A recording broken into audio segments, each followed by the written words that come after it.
this is really a project about how all of us can come together and help our dear friend who's going through this hard time.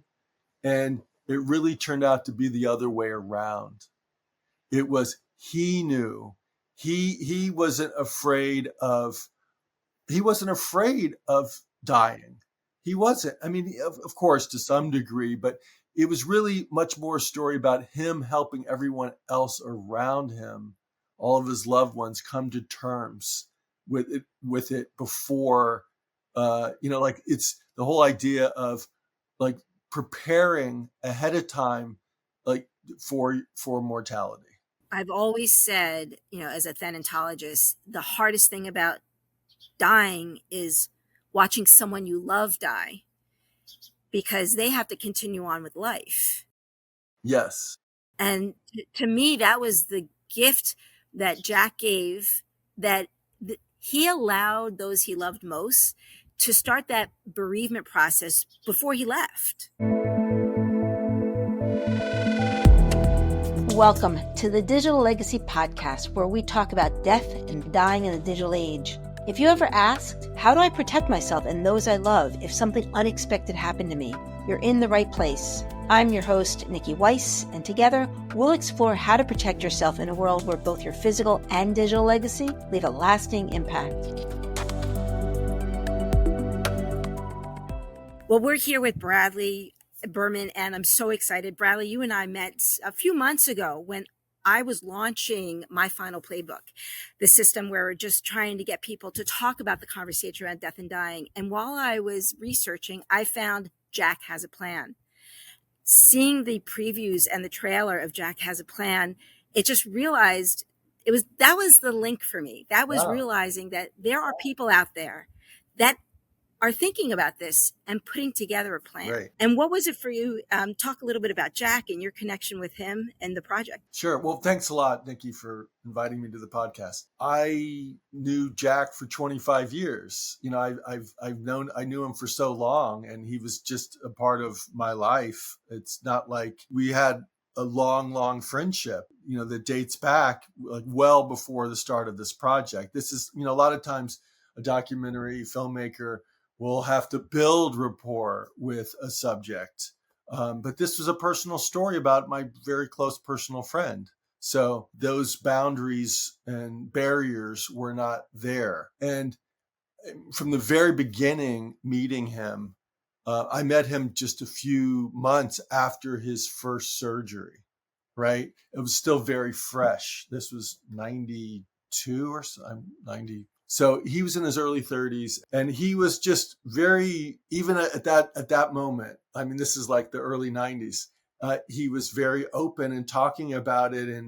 And he would lead discussions with it. He saw it as his scars on they opened up his brain, opened up his skull. He saw them as a badge of honor, right? And he was quite open about, discussing what he had been through. And he did it with the same jovial, open spirit that you see throughout the whole film. And that was just part of who he was. Throughout all those decades, he say that he had a lobotomy. That was his joke of how he would refer to having part of his brain. I mean, they removed the tumor. They tried to remove the tumor, not the brain cells. But he would say he had a lobotomy, and how that made him a better person because he had this lobotomy, right? So that was the kind of they removed the pieces. That was the gallows humor that he used, right? So went into remission, and he changed his lifestyle after his first bout with this brain tumor. We didn't know that it was. He was sort of suspected, but it was in the background for a long time, for more than a decade. And when it came back, he, in a big way, it was one. It's not really in the film, but it was one afternoon where he was washing the windows of his house, and he lost language for 3 or 4 minutes. He said, it just, your brain goes crazy. You can't even. How do you even formulate thoughts when you don't have words? and language. And when he came out of it and he called his wife, he said he knew it was back in a big way.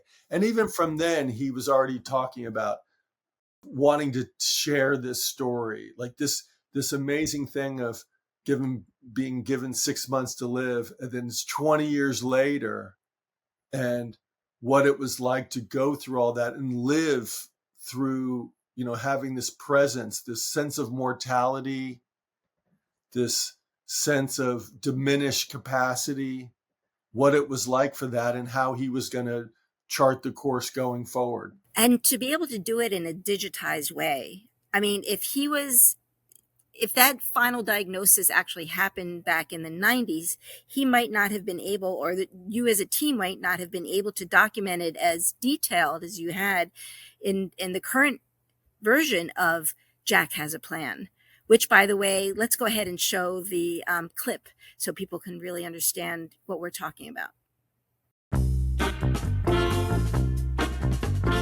There's my best friend Jack begging me to make this documentary about his life. Some people hate the way they sound, they hate the way they look. No, it doesn't bother me. Oh, by the way, he has a brain tumor. Basically, the news that I got was that I was terminal. I had one doctor told me I'd be dead in 6 months. They cut, from the center of the head, and they went up around here, and they went in front of the ear. A big chunk of my brain is gone. The tumor has increased somewhat. You want the whole thing on tape? Yeah, completely. Why? That's insane. We all die at some point. It has to deal with knowing it's going to happen and how you live your life and how you try to accept that death is going to get you. I just got home one day after work and he was like, I quit my job. I'm left with this. Could we have at least discussed it? My God. You are choosing the day that you want to die. And that allows people to die with dignity. I believe he is constructing some sort of delusion around the myth of Jack Tuller. Oh my God, that's a house. That's the house I grew up in. The deal with my mom is that she just wasn't here. She didn't really participate. I haven't talked to my mother in probably 25 years. Okay, I'm gonna recall that number and leave a message. Do you think I should do that? He has my parents who love him deeply. You left us behind. Empty heart, emptiness. But he never had a real parent. I never knew my biological father. I tried looking it up on my own. I can't believe it. Oh my God. Here's my boy. Okay, was that too fast? Oh. Are you still gonna do it? Yes. I've had an incredibly happy life. I'm not just doing it because I'm scared of dying, quite the opposite.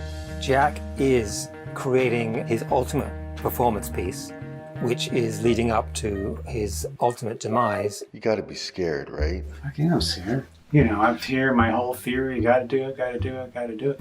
I know I gotta do it, but man, when you really gotta do it. I just want you around and I don't want you to do it.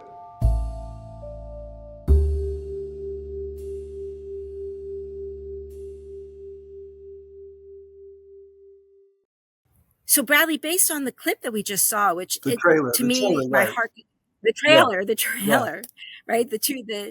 Would you have been able to do that back in the 90s? That level of quality, the cost of it, to be able to document? Yes and no. I mean, there were technologies back then, like there were small cameras, and simple editing systems back then. But you're right. I mean, the technology's come a long way. A lot of the film that was shot on an iPhone and a very small camera that I just happened to have around, it wasn't like I geared up or anything. And it wasn't like I'm mostly a writer and mostly a content publisher and just sort of dabble in filmmaking. So, I just kind of picked up a small mirrorless camera and just Micro Four Thirds and started shooting with what I have. And we didn't know what was going to come from it. We didn't know what the idea of the project was. There wasn't an idea. There was not an idea. It was just Really? He wanted to document. He just said, start shooting. And we would get together as friends, have a beer or sip of wine or something and just turn on the camera. I mean, that was the plan. The plan was no plan. It was just get together. And I love the opportunity because you get busy in your life and you have a dear friend that is facing an illness or a tough situation. And it's all too easy in this day and age, where we're all overly busy and overly programmed and scheduled to just say, I can't, I'm busy, I have work to do, and so the structure of of like saying, hey, like, let's shoot now, let's try, let's go there. And like, he would come up with ideas. Hey man, come see me over at my apartment, or let's go to this park, or let's go visit a friend, or whatever idea he had. And I would say, sure, because we were working on this project. It gave it structure. And the project for him was really just part of that legacy plan, right? It wasn't necessarily, hey, we're going to go to PBS and launch this. At the time that you were doing, you didn't have a plan for, let me rephrase, you didn't have a plan for the taping, but Jack had a plan for his demise. Like, he knew how he wanted to go out. I think so. Very, very early on, he knew how, like, he knew that he didn't want to suffer. Okay. I mean, that's the critical thing. Like, some people in responding to the film, they say, well, it didn't look like he was suffering, because other films on this subject, they have somebody in the ICU, or they're completely bedridden and actively dying, like, to watch that. They're miserable. And he made it, his plan in essence was to be happy, to die, to spend whatever time he had to be happy. That was the main idea, was that he wanted to not suffer, to experience, every day with as much capability. He didn't want to drift off, especially with someone who has a brain tumor. He didn't want to drift off into this world where he didn't recognize people, where he couldn't go to the bathroom by himself, where he had to have someone bathe him. That was just not him. He didn't want to suffer even a little bit. And I think that's the key thing. Everybody gets to choose. And you just said it, right? Because that's the key, the keystone of the movie, right? Everyone gets to choose. Right. And for some of, for those that are going to have the opportunity to watch the movie, not to give it away, but that choice was very personal for Jack. Yes. And not necessarily, he didn't take a vote in the people in his life like, well, what do you think? No. Right? Not at all. He had it set in his mind, and you're right. He didn't take a vote. That's an interesting way of saying it. Like, he would have conversations with people, and, with good, close friends, with me, with his wife even. And people would say, no, wait, delay, like, you're fine. And he knew it. He knew where the line was drawn. So that was the important thing. And it was, when we started the project, or when I was working on the editing, I thought, well, this is really a project about how all of us can come together and help our dear friend who's going through this hard time. And it really turned out to be the other way around. It was, he knew, he wasn't afraid of dying.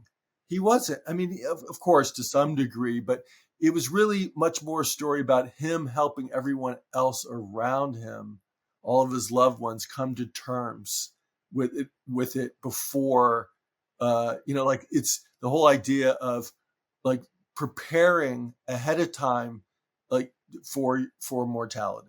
I've always said, as a thanatologist, the hardest thing about dying is watching someone you love die, because they have to continue on with life. Yes. And to me, that was the gift that Jack gave, that he allowed those he loved most to start that bereavement process before he left. Exactly. You said it, that was in my mind, and you said it better than I could say it. And that helps people go through the bereavement, because it's like, there's anticipatory grief and all that, but people were fully prepared and they were aware. When you get blindsided, I think that's the hardest part of, like, just discovering that somebody died. Now we have to just acknowledge, and I didn't, the only Jack I know is the persona that's presented in the movie, but I would say that an extrovert, very open guy, right? An open book, obviously a level of privacy he was happy to share. Like that, it was not a super private person, although I was respectful that those very last breaths were not caught on video, so that was also important. But at the same time, not everybody can have those conversations, whether they die suddenly and unexpectedly, or that they get a terminal diagnosis, because we're all going to die, right? Everyone dies. But he had this level of, maybe because he went through the first bout, and then 20 years later, it's like, oh, it's back. Now I have to face it. You're right. He was experienced. He was very well experienced in this whole subject of his own mortality. But you touched upon it very quickly, but I will wholeheartedly agree. He was an extrovert. He was always the life of the party. He made everybody laugh. I mean, he was a performer and a musician, a storyteller, a producer. He just had that magnetic personality and an openness, right? He was just so open and willing to talk about anything. And this, and the fact that, he was facing his demise, it's created an extraordinary opportunity to discuss those issues with somebody going through it in a very cogent, funny, dynamic way. And I didn't know, we started talking to each other on the phone, and this is in the film, like where it was just FaceTime conversations, and we started recording them. So there was something, obviously when we were together, it was fun and we would have a good time, but it just, I couldn't go over there every day all the time. So we would just pick up the phone like you do with a friend, right? And we recorded those conversations. And there's just something about I think the intimacy and the honesty. But partly because we weren't making a film. We were just going through these things and recording them. And then by the end of it, we had all the material for a film. What's interesting is the social media phenomena that's happening right now is that if you go on the different platforms, TikTok, Insta, Facebook, people are starting to digitally document from diagnosis to death. It's fascinating. It is. And the level of followers that people are intrigued, both from a heart sent, giving out their heartfelt feelings to the family that's going through it. But like Jack, these people are compelled to be like, my voice matters. What I'm going through, I want to share with you. And for some of the experiencers that I'm watching, it's just amazing that days before their last breath, they are trying to get on TikTok and create it's insane. A message. That's crazy in a way. It's mind-boggling. I mean, let me just say that even we didn't know that this would eventually be a film, but one, how does a documentary usually work? You shoot for weeks, months, years, and you compile all this footage, and then you start to piece together a story, and you don't have it until well after the last shot has been shot. And I knew at a certain point that Jack wouldn't see whatever, if I followed that program, then he wouldn't see what we were doing come to light or shared with anyone. So we did create this little YouTube series, since you were asking about social media, and we called it A Few Minutes with Jack. And it was just silly. Like I'd go shoot on a certain day and come back, and then over the course of as fast as possible, like in 2 or 3 days, cut together a 3 or 4, 5 minute reel of whatever we did together. And we would put it on YouTube. And we did 15 or 20 episodes. I think we got to 100 viewers. So 100 subscribers. But it was just for friends. It was just to say, I'm taking a little bit of time to hang out with him and let everybody see what he's, going to his MRI meeting or whatever it is. And other people wanted to see, because he had so many friends. He was such a connector. He was so connected to so many people. He would call people. He was just, he had so many well-wishers and loved ones.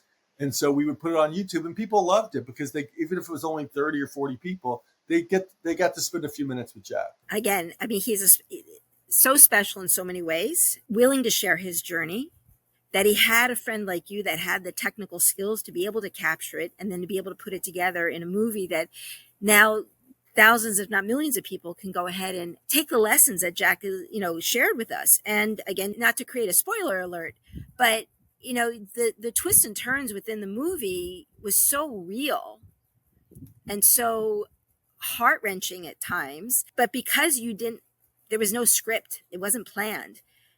Who would have known that the conversations that Jack was trying to close out as he offboarded his life would evolve like that? To me, it shows people that's the lesson learned. Yeah. Is that life keeps giving lessons until the very end, even when you're in control. And for Jack, he was in control of the day he died. You asked a question earlier, made a comment like, yeah, he didn't want those last minutes shown. I mean, he knew where the line was going to be drawn, and he, obviously in concert with his wife Jennifer, they did establish some level of privacy. I mean, you could go too far on these things, but it's extraordinary now. Like the film, just this week, you're catching me. Like just this week, we have launched our national PBS broadcast, so it's an official. So we're September of 2024. Just Yes. make a context in there. Jack right? Has a Plan is now a PBS documentary. It's showing in stations across the country. You can see the times at jackdocumentary.com, getting my pitches in. And it's on Amazon. PBS Documentaries has an Amazon Prime channel, so it's available on Amazon Prime. And what's amazing is I'm starting to get feedback from complete strangers, like just people that are stumbling upon it, or it's the word of mouth is spreading, and they say that they'll never forget Jack. They'll never forget him. It's true. So he achieved what he set out to do when he originally asked me to start recording his life, in the sense that he's not trying to proselytize. He doesn't have a message. He's not saying you should do what he did. This is not an advocacy film for medical aid in dying or for anything. It's a story of his life, and he just wanted to tell a little story. And now it's out there, and it's amazing that people are finding so much meaning in it. So let me ask, just because, to bring it back into that pre-planning phase, right? So a lot of what I do is, in conversations we have on death and dying, the digital age, is that how to prepare. Now, Jack was very prepared for whatever reason, maybe because he had that first bout and then it circled back. Now, from the time he got his second diagnosis, right, knowing like, okay, we're in the fourth quarter now. Yeah. What did he start to put into place from a legal, financial, physical, the digital aspects? I'll say that, you guys did the film, but those conversations he worked with his family. Yeah, I mean, he was estranged from his parents. No spoilers there about what happens with that. And, he was astute, and his wife is astute. And so, of course, there are things that are not in the film that I don't even know about, related to maybe estate planning and legal stuff and life insurance and all of that stuff. I mean, he was astute enough to think about that ahead of time and plan that out and prepare. Well, I mean, one of the things that was absolutely key that he did that ended up on the editing room floor is they lived in a beautiful, 3-bedroom house overlooking the Pacific Ocean just south of San Francisco. It was a gorgeous place. And they moved to the heart of San Francisco in a small apartment in a high-rise building, to be close to her work, to have less driving to do, to downsize, to downsize their life. They lived to a studio. They moved from a sizable place with a yard and everything and a great view to downtown San Francisco in a studio apartment. And it was a way to prepare. So was Jennifer on board with that? Because in consulting with some of my clients who are couples, I find that sometimes one partner wants to dive into it, have those hard conversations, start planning, but you have another one that's really apprehensive. And there's that one scene in the movie where Jennifer's like, he quit his job and didn't even tell me about it. So, where were they in that, pre-planning phase, and was Jennifer as on board that he was planning out this last quarter of his life?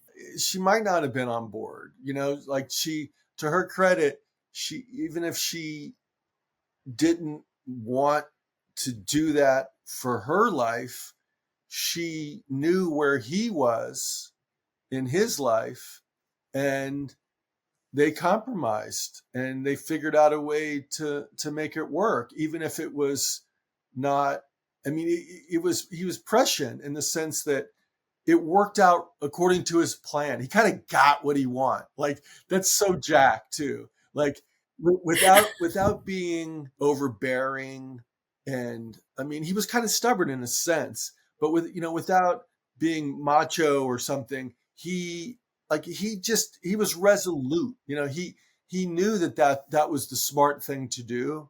I mean, he would joke around and say, we have it in some of the outtakes and some of our social media now. Like he said, I don't need every Ray Charles record. I don't need every record of all of his famous jazz or R&B artists. He said, I don't need any new underwear. I don't need things anymore. We can downsize. And that's really hard. Like, for someone in the middle of it, like, young, vibrant, beautiful wife that he had, that she, like, we like things, right? And we're still aspiring. And he didn't have a bucket list. I mean, they did do a lot of travel. So you could go down the list, and he said, I'm satisfied. Like, I think, like, let's underscore that. Okay. He was satisfied. And I used to marvel at that. I'm like, you're a lot more satisfied than I am. I always want to do a million things. And how come I didn't get to this or that? He reached a point where he was content and he was satisfied. And that freed him up to not have a lot of suffering in the end. And don't you believe that that's because of the resolve, because of the diagnosis, right? Some people don't get to that place and space of, I don't need it, I'm good. But if he didn't have and maybe that's the rub there, where people aren't willing to lean into what if you don't have tomorrow, right? Because we're all going to die, right? We're all going to die. So whether we die sudden and unexpected, we die with a terminal diagnosis or condition like Jack, or, like my father-in-law, who's sitting in God's waiting room, waiting to be called. Yeah. But to have that plan, Jennifer didn't have a plan, because for her, she's in the prime of her life, even knowing her husband is. I mean, yes and no. I mean, she'd done a lot of meditation. She's a very talented acupuncturist. Which, by the way, she went into that line of work after his first bout, right? So that inspired her to help other people heal. And she'd done a lot of workshops and thinking and reading about, like, she rejected the idea of being a caregiver because, that was kind of a she didn't want to be the passive subservient. She's not. She's like total, strong, independent, creative person. So, she also is an amateur thanatologist in the sense, she was very aware. She would, what's it called? It's a Buddhist, the 5 realities or something. Like, she would, we're all going to one day become old. We are all one day are going to become sick. We all one day are going to die. And so she would even, recite and meditate on that concept. He knew he didn't want to do chemo. That's key. Second round. First round, he did a little bit of it, and that was enough for him. Like, he knew he did not want to do chemo. He did not want that feeling. And that was beguiling and concerning for a lot of people, because that's supposed to be the way that you fight. It's a battle, so to speak. But right, well, they say you're going to beat this. Yes. You're the warrior. Again, personal. Some people need to get versus the opposite, which is, I have a diagnosis, I'm dead tomorrow, or why bother living, or why bother contributing, because we just don't know. We don't know. Let me ask: did Jack, was the way the ceremony or the celebration of life they had for him and in spreading his ashes? Yeah. That was he involved with that?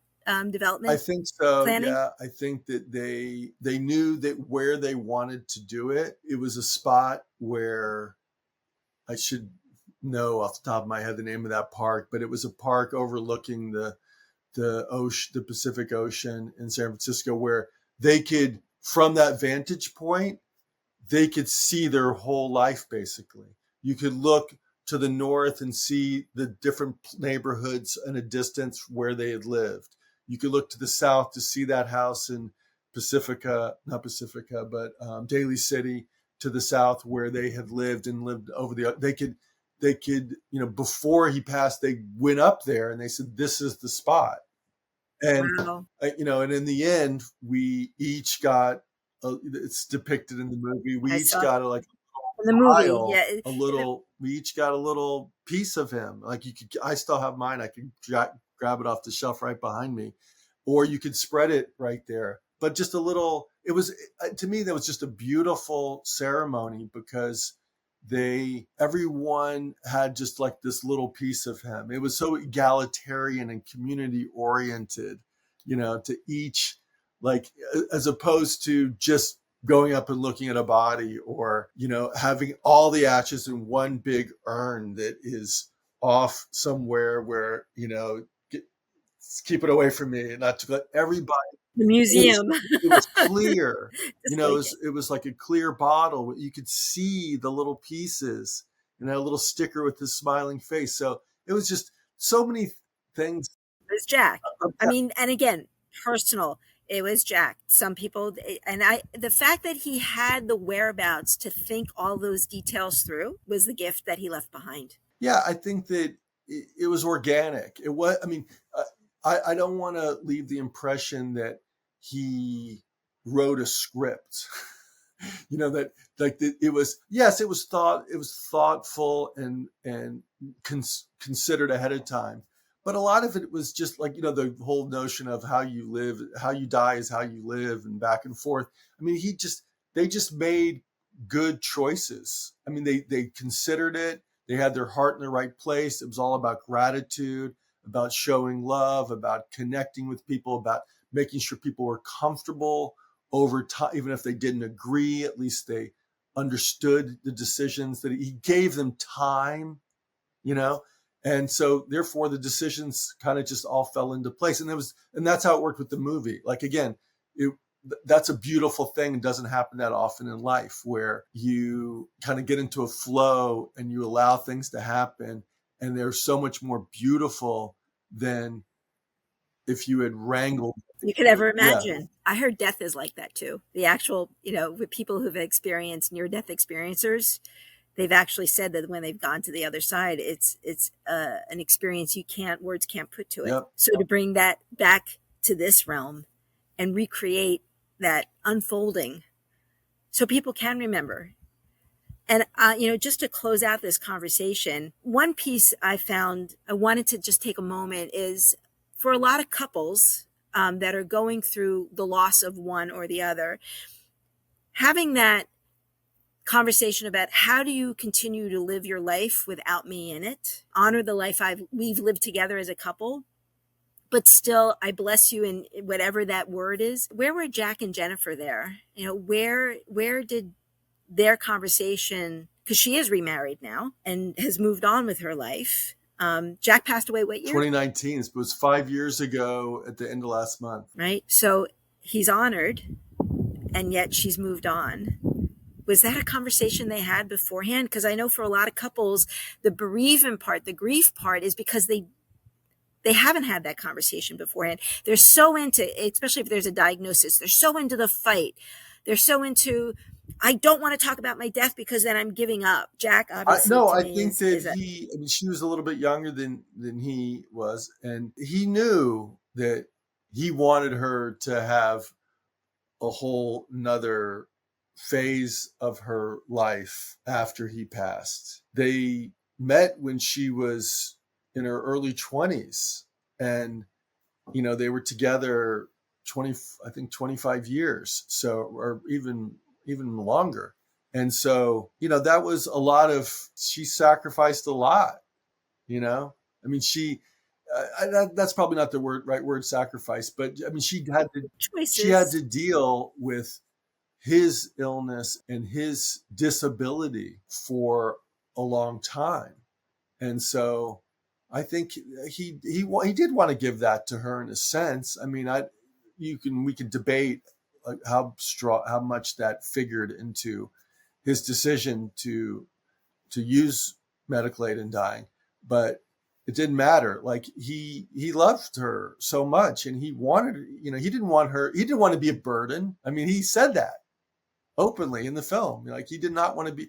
So, I mean, yes, the answer is it was important to him that he kind of not only give people the gift of this story and share what he went through and just have a good time with people. I mean, that's what he was kind of after is, hey, we can have humor, we can have gratitude, we can have fun.